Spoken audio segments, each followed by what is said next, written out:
Good evening, ladies and gentlemen, and welcome to another edition of Inside the Walls podcast. Sorry for the technical difficulties. My system's going crazy on my end. So if you hear a little tapping, that's me. Don't judge the sound. But welcome to another episode of Inside the Walls podcast, special edition show for the Southwest Kansas Storm. We'll be joined by head coach Gary Thomas of the Storm to break down everything from players, signings, events, and a little behind the scenes of what's going on. But before we get things going, remember, follow everything National Arena League related at thenationalarenaleague.com or follow us on all social media platforms at NAL Football on TikTok, X, Twitter, Instagram, all of them. We have so many. Go find us at NAL, at the NAL Football. But for the fans out there for Southwest Kansas, for NAL fans, for any indoor football fans or arena football fans, please leave your comments. Ask the coach questions. We are a part. You're a part of the show, so interact with us so you get to know what's behind the scenes going on in Dodge City as they join the National Arena League for the 2026 seasons. And remember, visit NALshop.com for all the latest merchandise, including some NAL gear like I'm wearing right now. Show support for the National Arena League there at NALshop.com because Black Friday is on the horizon. And we know what happens on Black Friday. Remember, NALshop.com. But further ado, we got a jam-packed show with the head coach himself of the Kansas City. Why do I say Kansas City? Never mind. I always do this. Sorry, coach. My bad. Southwest Kansas Storm. I guarantee you, he wishes he was coaching the Kansas City Chiefs, but the Southwest Kansas Storm, Gary. How are you doing, coach? I'm doing good. Yeah, that paycheck's a little different. NFL paychecks are a little different. So to get the show on, welcome to the NAL. This is your first time, second time on the show, but your first actual episode for the 2026 season. How's the offseason been treating you so far? It's been good. We're just kind of in the deep end of the pool right now as far as, recruiting goes and stuff like that and evaluating guys and starting to look at a little bit of film now to start kind of getting dialed back in on the X's and O's and again the adjustment going from arena to indoor and going back through a lot of my notes from years ago when I was preparing, thinking I was going indoor and so looking at things that we've really done well the last couple of years and seeing if those things convert, how we can make those very simple concepts convert.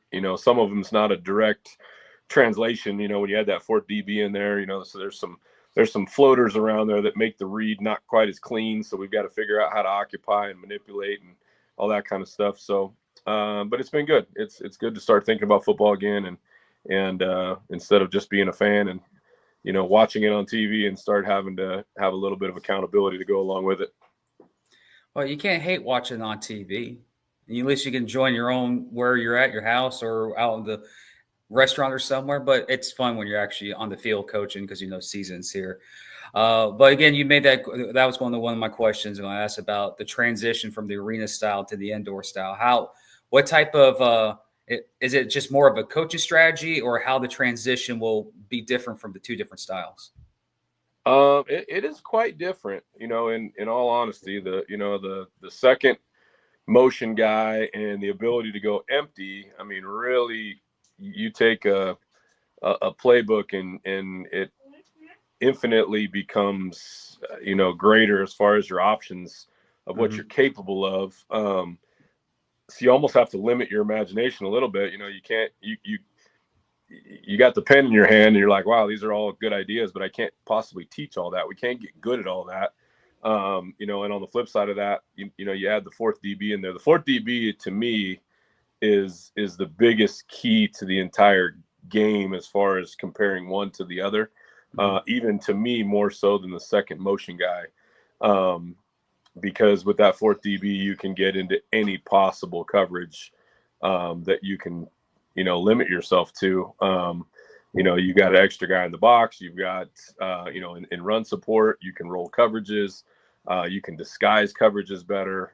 You can double people, just so many different options that aren't available to you in the arena game. So that's going to be the biggest, probably adjustment, the biggest difference between the two.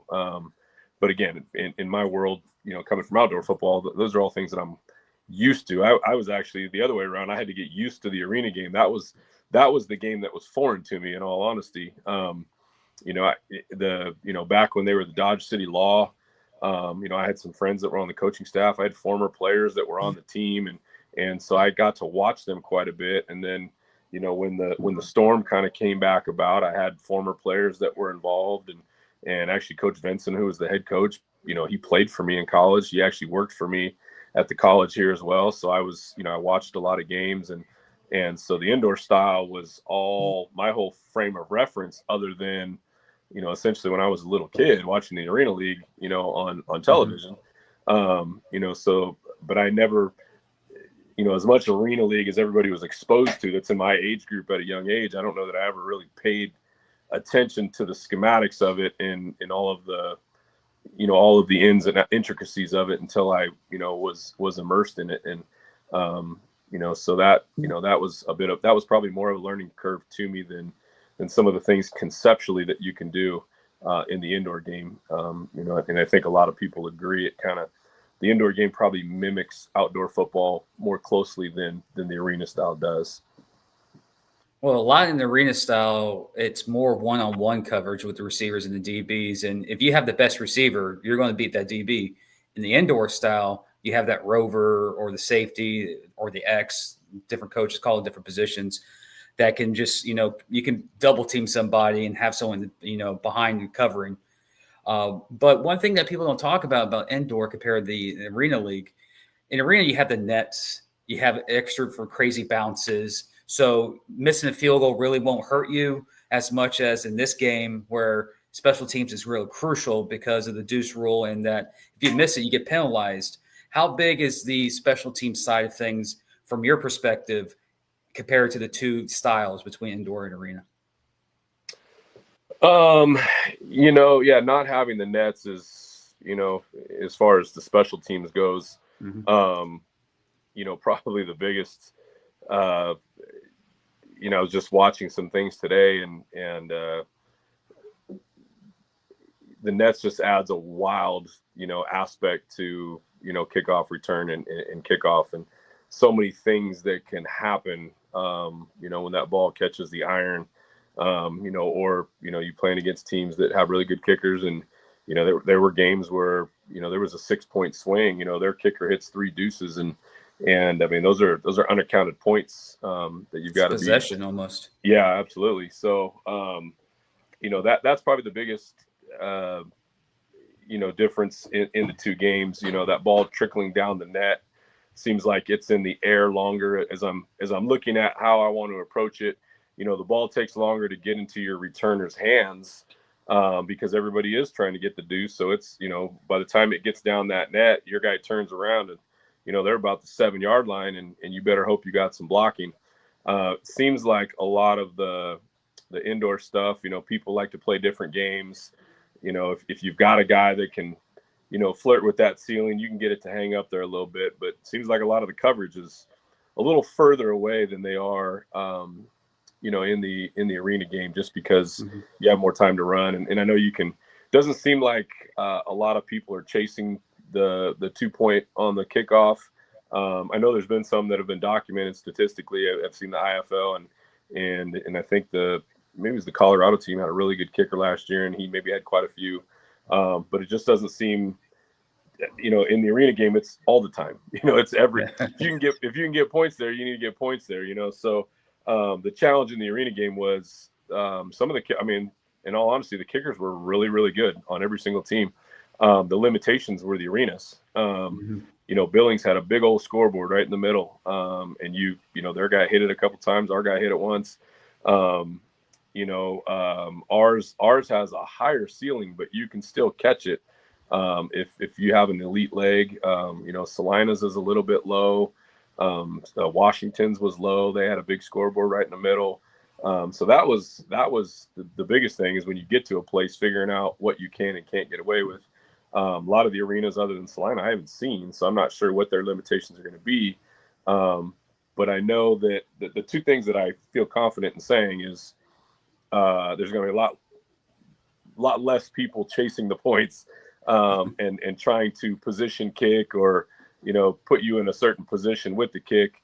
But I'm not 100% sure that ball jumps off the foot the same as the leather ball did in the Arena League. The balls, similar to outdoor football. Your kicker's got a doctored up ball that's ready to be kicked, and once you put that in the equation, the leather ball made, in my opinion, a pretty big difference in some of the activity that you got in the kicking game, the way that ball was jumping off people's foots. Well, just to let you know, there's no obstacles in Sioux City, Omaha, Colorado, Amarillo, and I don't know about the new location for Bossier or Shreveport. I don't know if that's a center jumbotron, but I know in the old building it was an issue. Gotcha. So it's a lot of the arenas here in the NAL are very. If you have a kicker that can do this, every kick is going to be very good. There's not going to be something that's going to block your way, like Shaquille O'Neal on the 25-yard line. Absolutely. But that's I talk to kickers because of the passion I do with the shows like this. I talk to kickers and they always say it's not kicking the ball, it's the obstacles that are in the arena. And you mentioned the jumbotrons. He goes, if you get rid of jumbotrons, kicking in the indoor game is going to be easy because these kickers any kicker could kick a football 50 yards.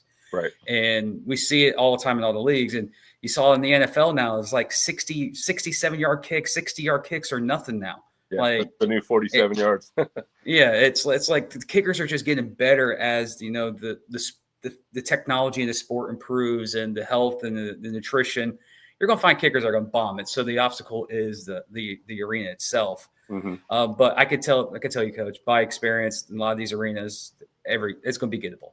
So if you get a kicker that can kick, you can change a couple possessions just on the kicker itself. And for sure, we see that all the time in the IFL, and in the AF1 last year, one possessions can be taken away by a dang good kicker. There's a couple of them up there.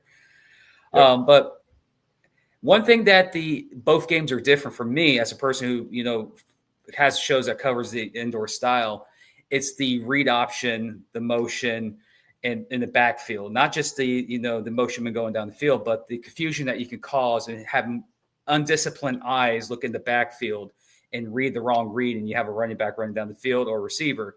How are you going to use that in your game style to create open matchups, to attack defenses that where you can attack just based on eye discipline against defenses?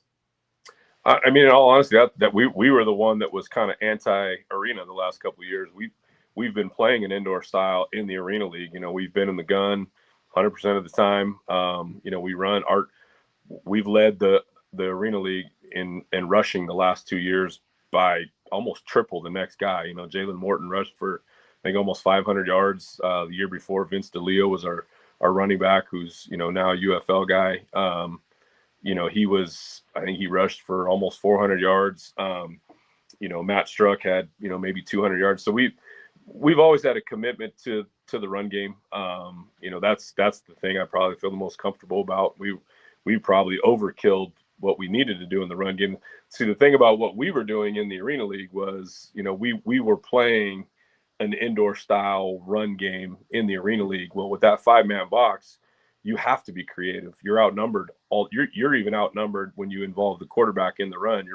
You're 4-on-5. So for us, it was involving RPOs. It was involving, how can we get, the run game in indoor or outdoor just comes down to two things. It comes down to angles, and it comes down to numbers at the point of attack. Can I get two guys where you got one, and do I have good angles to your linebackers or your down blocks or my scoops or my reaches and all that kind of stuff? So for us, that's always kind of where we've hung our hat, whether we were indoor, outdoor, arena. It's all the same. Can my guy block your guy? Does he have am I putting him in a good situation to block your guy? And, how can I get, if I have the opportunity to get extra numbers at the point of attack, how do I do that? And, that's going to be no different at this. In all honesty, we've been doing it against 5 guys for the last 2 years. I feel okay that we can do it against 4. As I look at the makeup of the teams, though, I think that the biggest difference might be the arena style.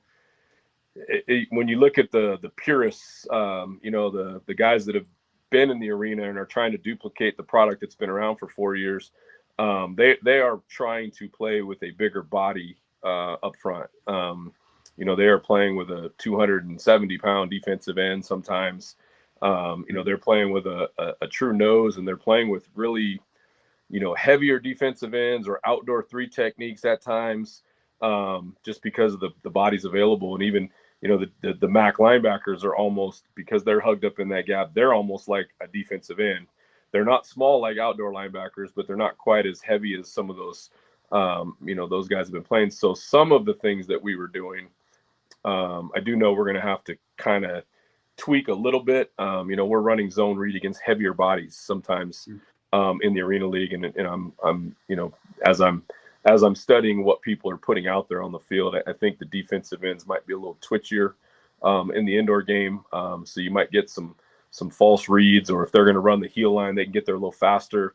If you don't get great movement on that nose, and sometimes, they can play both. If you're not good at both, they can slide down and force you to pull the ball and then turn and run your quarterback down pretty quickly. So that'll be, in my opinion, the biggest adjustment. But we'll get it figured out. Well, if you can run the football successfully with 5 in the box, I think you can do very well with only 4 in the box. I certainly would hope so. There's no guarantees. I try not to write checks too early that I can't cash, but I do feel like the numbers are in my favor. Yes. Yeah, you don't want bulletin board material in November. For sure. But the transition to the NAL, the schedule is out. As you were on the show previously a couple of weeks ago with the debut of the schedule, and the official schedule is out. I know there's, the dreadful bye week to start, but I think there's a opportunity for a non-league game for you guys there. But you have quality matchups against familiar foes and some new matchups coming to the Dodge City area. But Coach, you look at the schedule. I know we talked about this short on the schedule release show. What stands out to you for you this season for the matchups that are potential down the road? It's a little funky coming out, obviously, with the 2 bye weeks in the first 3 weeks. But I'm actually encouraged by that. The challenge is going to be staying healthy through the portions where you don't have bye weeks later in the year. But having that first week, we're not going to play a non-conference opponent. We're going to play the 10. We'll probably come into camp a little bit later and use that.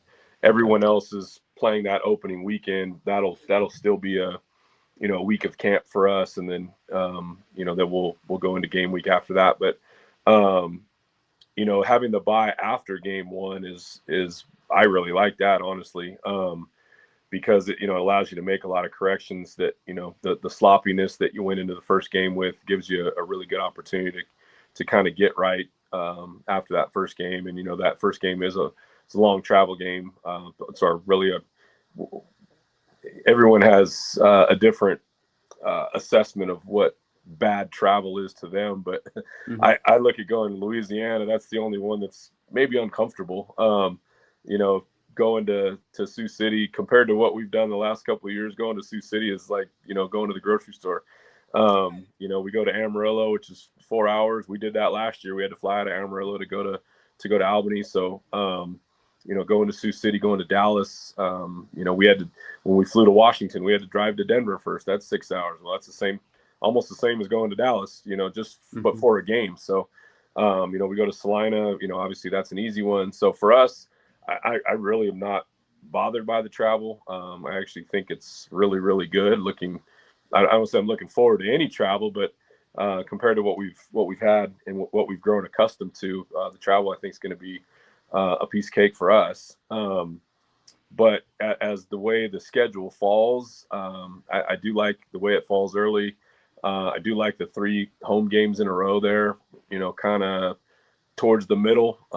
If we can get a little bit of momentum, through the middle part of our schedule, if we can get off to a good start, we could be by mid-season in a favorable position, as far as going into the home stretch of the season where we, may have to, make some magic happen to get ourselves in the playoffs. But, to open up with 2 byes early and get a lot of things corrected and squared away, and then have 3 home games in a row. I know, some quality opponents there, and in those 3 home games, but you like to think you have a little bit of an advantage by being at home. So I actually think the schedule is great. I don't really have any complaints about it. The things that I always hate to see on the schedule, beyond the long travel and stuff like that is, last year we played, Salina back to back. That was in my opinion very. I don't know who drew that up, but it was terrible. I just hate playing teams very close together. It lends itself to, sloppy, undisciplined football because, you get personal grudges and stuff like that. And, the way our season played out, you had both those games were very important to both teams. And it just, not that other games wouldn't have been more important, but there needs to be some decompression when you're playing an opponent for the second time. Needs to be a couple week buffer in there somewhere. But again, that's just a personal opinion. So yeah, I'm encouraged by the schedule. I think it's good. I think I think it will allow us to do the things that we need it to do. We're at home in spurts and we're on the road in spurts, but again, the on the road stuff isn't really that bad. So I don't think it's anything to concern ourselves with. Well, you can't beat the road trip to Salina, though. That's like the closest road trip of road trips. It ain't too bad. Tough place to play. It's I've talked about that in other interviews. They are the loudest place I've ever been. They do a really good job with the noisemakers and stuff like that. It is a difficult environment, but always, it always means something when we go there. It always means something when they come here. So it's always a spirited football game. They're a really, really strong franchise, good ownership group. The coaching staff does a great job, and obviously they're always super talented. So it's anytime you're playing a Salina team, you better bring your A game. Well, Coach, we'll take our first break here, and when we come back after the break, we'll break down what you guys already have in the docket for the players that are rejoining or coming to this version of the Southwest Kansas Storm. That's Coach. I'm Jim. We'll be back right after this. I earned my degree online at Southern New Hampshire University. After I graduated, I started a new job. I was finally able to realize my purpose and passion in life. Pursuing my degree gave me so many opportunities to grow. Don't just think about yourself. Think about the lives that you can really change. SNHU laid the groundwork. I am doing what I've always wanted to do. If I was back at the beginning, I would choose SNHU all over again.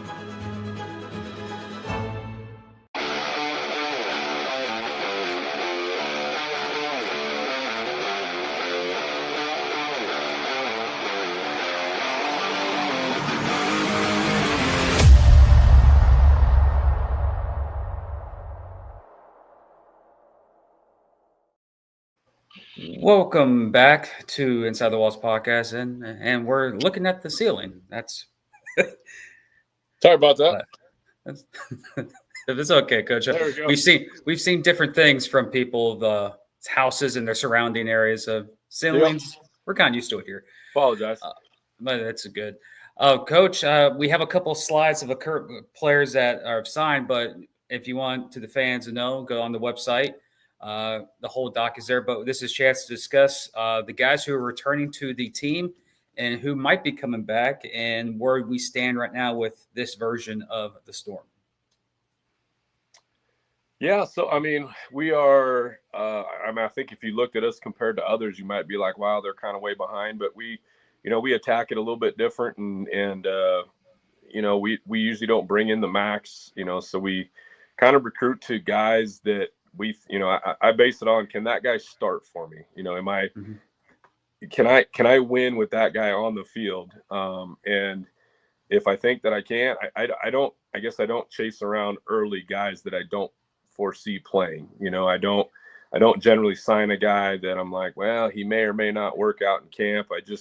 I kind of go after guys that I think can start. And if I find a guy, later that I think is better or maybe an upgrade or can give that guy a run in camp, then we'll obviously make a run at that guy. And as we get a little bit closer to camp, then we'll kind of maybe fill in some blank. Doesn't mean we won't sign a really good player late. Guys are coming available that, thought they were going to go to the UFL or, stuff like that. Guys do come available, but, we usually kind of chase depth guys later in the process a little bit. So, generally, if you see a guy that we've signed, it's a guy that we think potentially can come in and start for us somewhere on the football field. So that's kind of where we're at right now. I feel good about the group we've got. Quite a few returning guys. From a social media standpoint, we've only kind of released returning guys so far, and they're kind of slow and steady. I think there's going to be another one this evening. And we've got, I think, 10 more to go. So, but we're chipping away slowly and feel pretty good about the group we've got so far. And I've got a phone call set up for right after this for a guy that I think will be kind of a marquee signee for us. And like I said, we're just chipping away. All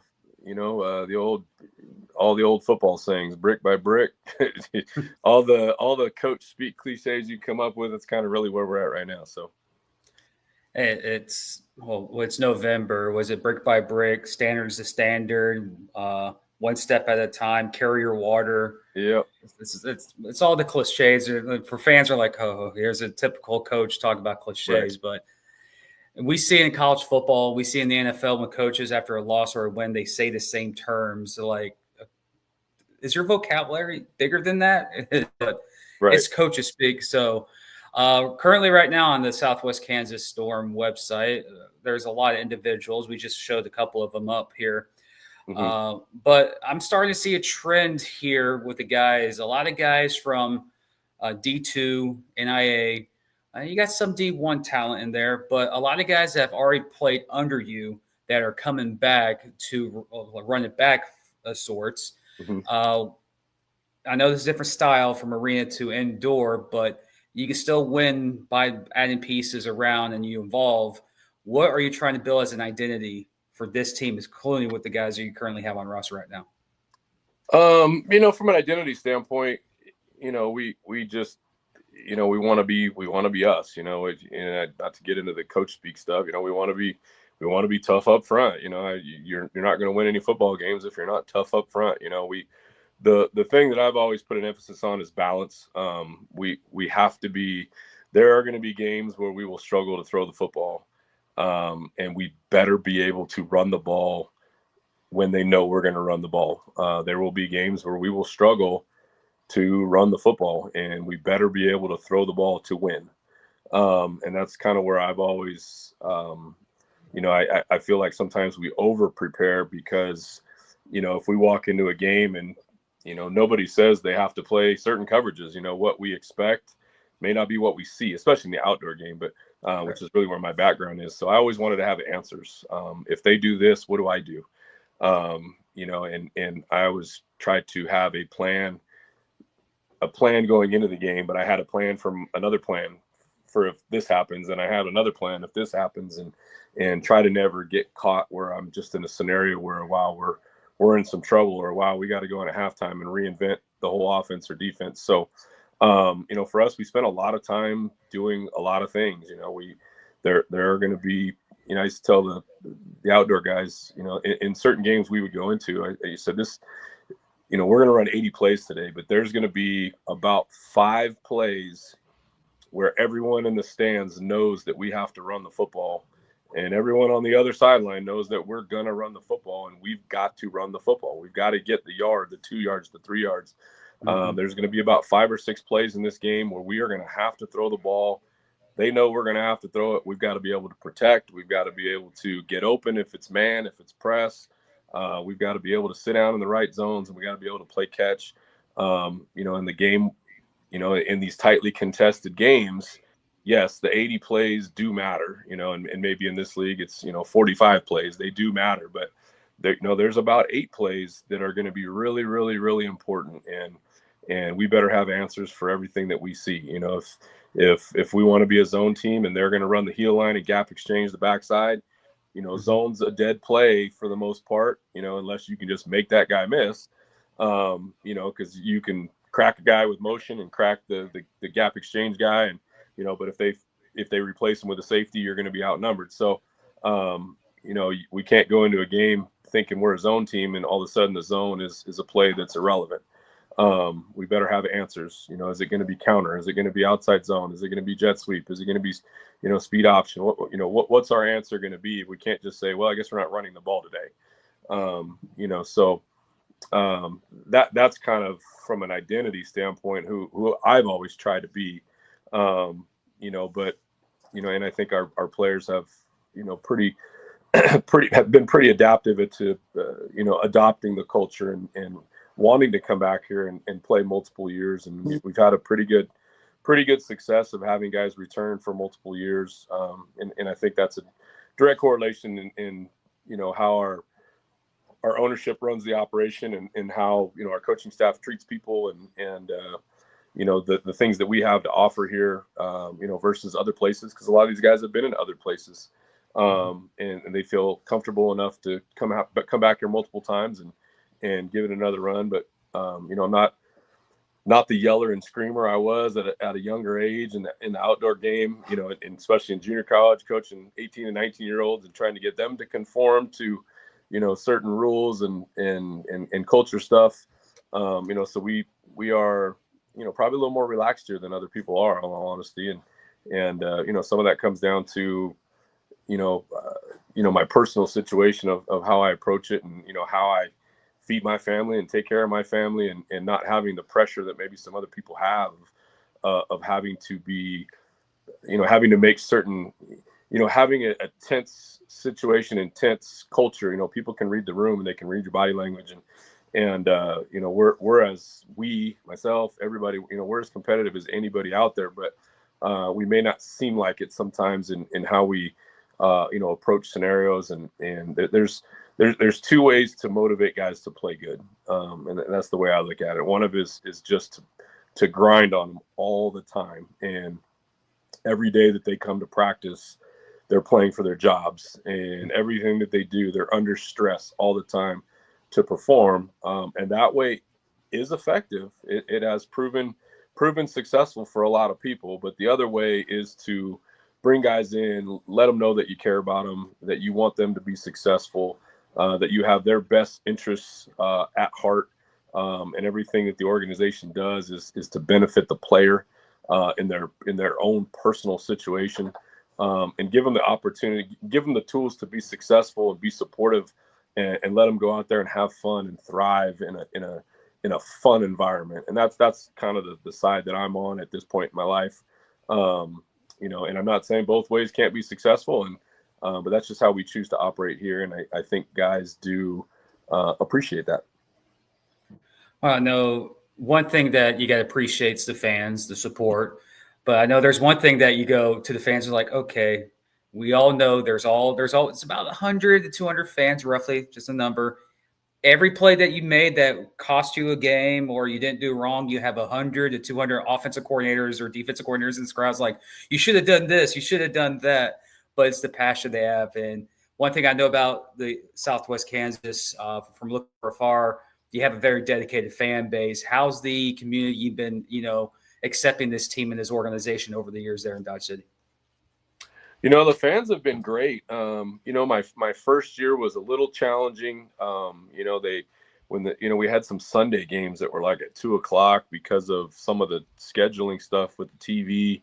And those ones were challenging. The later it got in the summer, that was a challenge too. When you're a town of about 30,000 people, in our surrounding areas a lot bigger than that. But when you're talking about directly here in Dodge, once school gets out, you're competing now with travel baseball, you're competing with travel basketball, you're competing with the lake, you're competing with family vacations. And so all that, is drawing people's attention, so it divides your fan base a little bit on, obligations that they have, and stuff like that. So, last year, everything was a little more consistent with the schedule. It was all Saturdays and it was, at a specific time. I mean, I don't think there's any dispute that we draw the best on Saturday evenings, and that's, That's kind of where you want to be when you have limited earning opportunities. You talk about the business side of this game. You have limited streams of income, and one of them happens to be, home games. So you only get 5 of them. You got to make all 5 of those count. You can't have an awkward timed one of your 5 earning opportunities, and they have 400 people in the stands. So, but our fans have been great. They are passionate. They have embraced everything that we've done.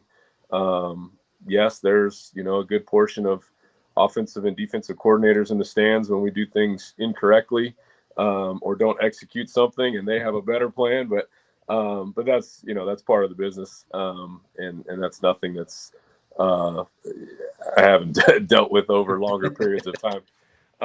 But no, we have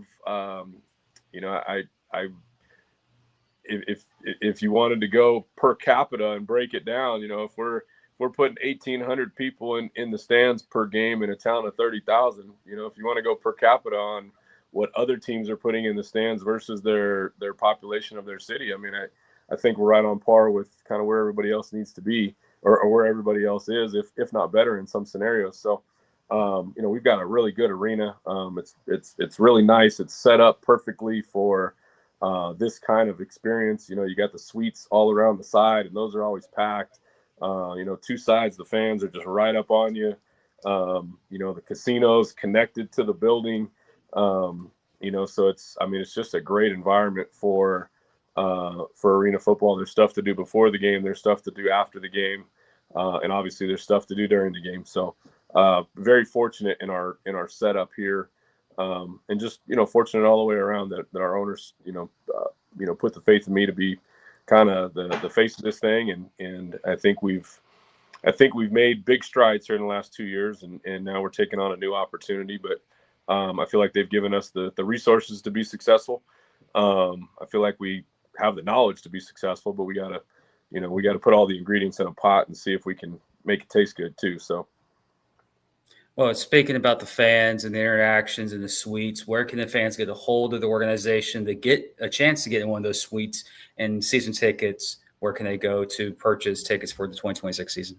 I'm not sure if they can do it on the website, but I know through United Wireless Arena, I was told, I think about Thanksgiving is when ticket sales will be ready to roll. So, I think they just use Ticketmaster, but I think you can call the arena directly and buy tickets. The cool part here is, our owners are local. They're heavily involved in all the operations. And we've got a few of them, so they're easily accessible, easily approachable. So they handle a lot of the sales aspect of what we've got going on. So, for people that are local, you would have you would be hard pressed to be here in Dodge City and not know how to get your hands on a Storm ticket or Storm season tickets, or not know an owner, or not know where the box office is at. If there's people from out of town, obviously that can be a little more challenging. But our emails, I believe, are on the website.